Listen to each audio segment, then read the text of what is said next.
আসসালামু আলাইকুম বন্ধুরা, কেমন আছো তোমরা? আশা করি সবাই ভালো আছি। লেখাপড়া অনলাইনের আজকের এই ক্লাসে আমি ইমাম তোমাদেরকে আবারও জানাচ্ছি স্বাগতম। আজকের এই ক্লাসে আমরা আলোচনা করব সপ্তম শ্রেণীর প্রথম অধ্যায়, গণিত বিষয়ের প্রথম অধ্যায়, মূলদ ও অমূলদ সংখ্যার 1.2 নিয়ে। তো চলো আমরা দেখি 1.2 এর উদাহরণ 11তে কি বলা আছে। উদাহরণ 11তে বলা আছে 21,952 এবং 5,605 দুইটি সংখ্যা।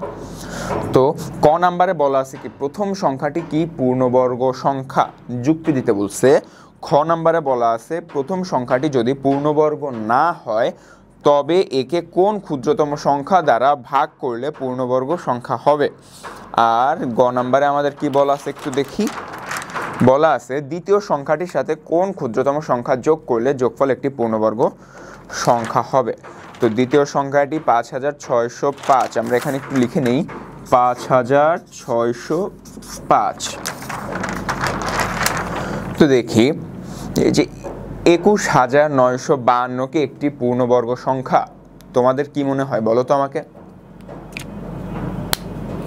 হ্যাঁ, 21,952 একটি পূর্ণবর্গ সংখ্যা নয়, কারণ আমরা যখন বর্গ সংখ্যা ও বর্গমূল পড়েছিলাম তখন কিন্তু বলেছি যে কোনো সংখ্যার সর্বশেষে মানে একক স্থানীয় অঙ্কে যদি 2, 3, 7 বা 8 এই চারটা সংখ্যার একটি সংখ্যাও থাকে তাহলে সংখ্যাটি পূর্ণবর্গ সংখ্যা নয়। দেখো সর্বশেষে, তাহলে আমরা যুক্তি কি দিতে পারি, যেহেতু 21,952 এর একক স্থানীয় অঙ্ক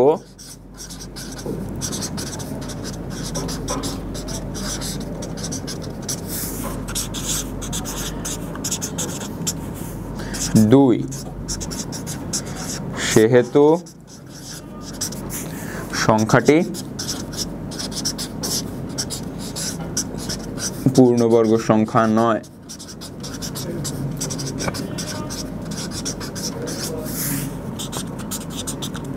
কেননা কোন সংখ্যার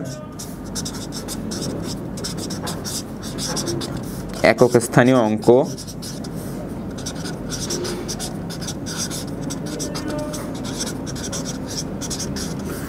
যদি 2, 3, 7, 8 এ হয় তাহলে সংখ্যাটি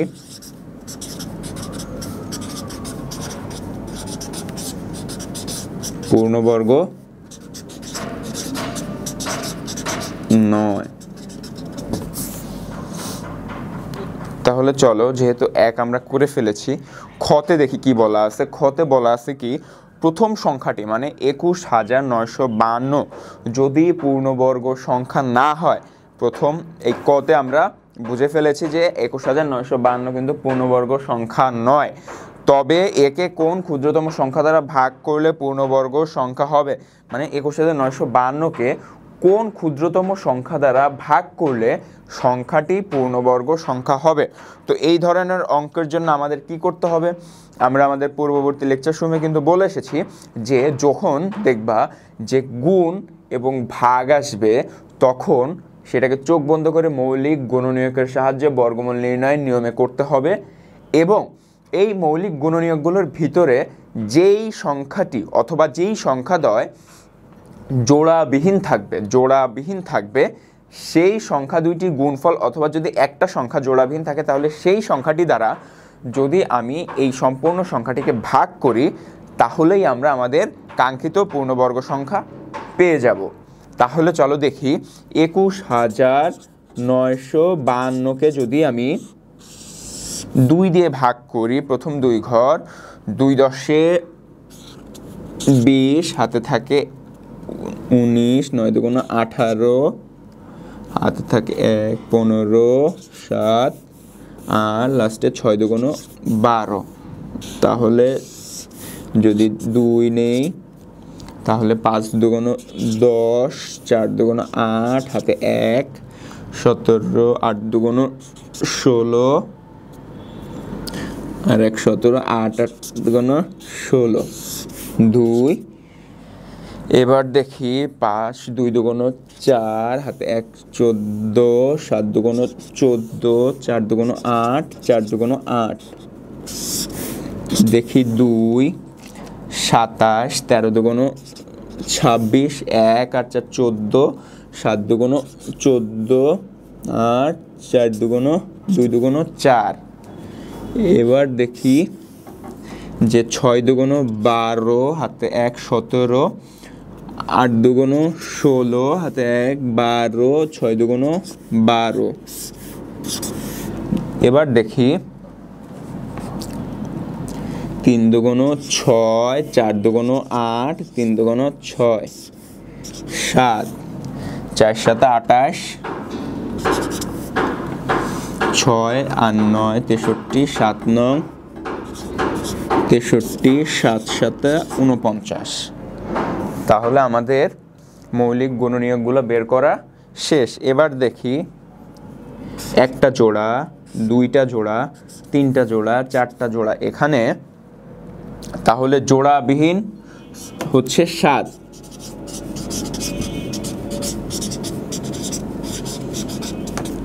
তাহলে এই 21,952কে যদি আমরা 7 দিয়ে ভাগ করি, আবার বলি 21,952কে যদি আমরা 7 দিয়ে ভাগ করি, এবার বলো কেন ভাগ করলাম? কারণ এখানে 7 হচ্ছে জোড়াবিহীন।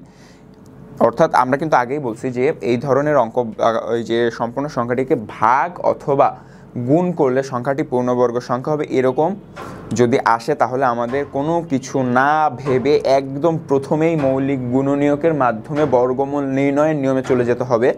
তারপরে বর্গমূলসমূহ মৌলিক গুণনীয়কগুলো নির্ণয় করার পরে দেখতে হবে যে কোন সংখ্যাটি জোড়াবিহীন আছে বা কোন সংখ্যাদ্বয় জোড়াবিহীন আছে। যদি একের অধিক সংখ্যা জোড়াবিহীন থাকে, যদি একের অধিক সংখ্যা জোড়াবিহীন থাকে, তাহলে সেই সংখ্যা দুইটার গুণফল হবে, অথবা সেই সংখ্যা 3টা 4টাও হইতে পারে, সেই সংখ্যাগুলোর গুণফল হবে নির্ণয় সংখ্যা, যেই সংখ্যা দ্বারা এই সংখ্যাটিকে ভাগ করলে ভাগফল পূর্ণবর্গ সংখ্যা হবে। আর যদি জোড়াবিহীন একটি মাত্র সংখ্যা থাকে, তাহলে সেই সংখ্যাটি হবে সেই সংখ্যা যেই সংখ্যা দ্বারা এই সম্পূর্ণ সংখ্যাটিকে ভাগ করলে ভাগফল বর্গ সংখ্যা হবে। অতএব তাহলে কি 21,952কে 7 দ্বারা ভাগ করলে ভাগফল বর্গ সংখ্যা হবে।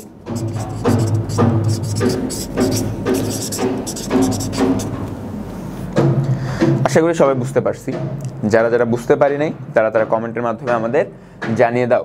পরবর্তীতে তাহলে তোমাদের এই প্রবলেমগুলো নিয়ে আমরা একটি স্পেশাল ভিডিও করে তোমাদেরকে তোমাদের প্রবলেমের সলিউশনগুলো দিয়ে দিতে পারবো। আর হ্যাঁ, এই প্রবলেমের সলিউশনগুলো পেতে, আবার আমাদের এরকম মজার মজার আরও ক্লাস পেতে, শুধুমাত্র গণিত না কিন্তু আমাদের কিন্তু সব ধরনের ক্লাস, ষষ্ঠ থেকে দশম সব ধরনের ক্লাসই চলে, সব বিষয়ের ক্লাস চলে।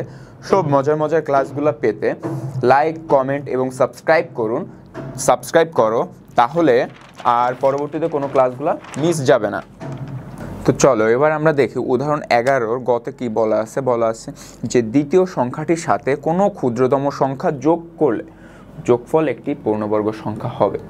আমরা কিন্তু আমাদের পূর্ববর্তী লেকচার সময় বলে এসেছি যে যখন গুণফল অথবা ভাগফল চাবে, তখন আমাদের মৌলিক গুণনীয়কের সাহায্যে বর্গমূল নির্ণয় করতে হবে। কিন্তু যখন বলা আছে যোগফল অথবা বিয়োগফল, তখন ভাগের সাহায্যে বর্গমূল নির্ণয়ের মাধ্যমে আমাদের সংখ্যাটি বের করতে হবে। যেহেতু বলা আছে যোগফল একটি পূর্ণবর্গ সংখ্যা হবে, তাহলে চলো দেখি যে 5605 এটাকে যদি আমরা ভাগের সাহায্যে করতে যাই, তাহলে 7 7 49, তাই না?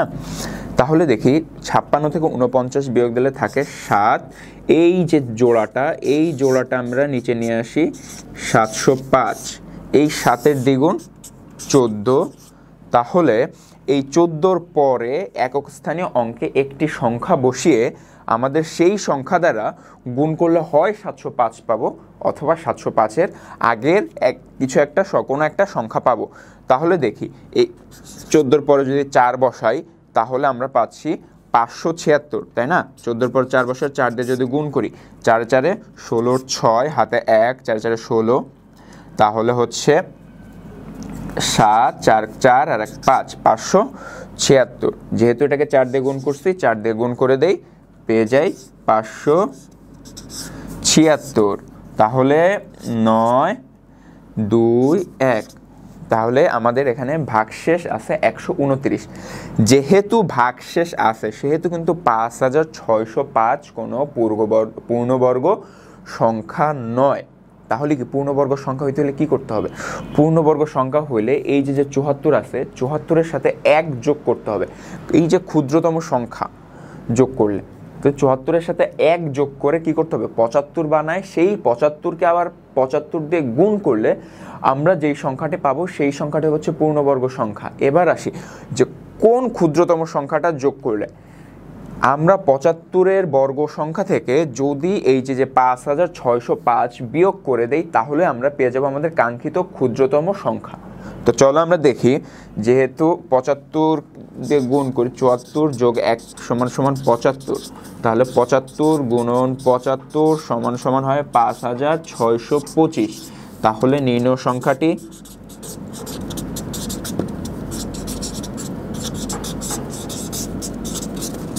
ইকুয়ালস টু 5625 বিয়োগ 5605 ইকুয়ালস টু 20। তাহলে কি দ্বিতীয় সংখ্যাটির সাথে যদি আমরা 20 যোগ করি, এই 5605-এর সাথে যদি আমরা 20 যোগ করি, তাহলে যোগফল একটি পূর্ণবর্গ সংখ্যা হবে। আজকে এই পর্যন্তই। আশা করি সবাই বুঝতে পেরেছি। যারা যারা বুঝতে পারে নাই তারা কমেন্টের মাধ্যমে আমাদের জানিয়ে দাও যে আমাদের এই জায়গাটায় প্রবলেম, অথবা আমরা এই অঙ্কটা বুঝি নাই। তাহলে পরবর্তীতে আমরা নতুন তোমাদের প্রবলেমগুলোর উপর বেস করে নতুন আরেকটি ভিডিও আপলোড করতে পারবো। ধন্যবাদ সবাইকে।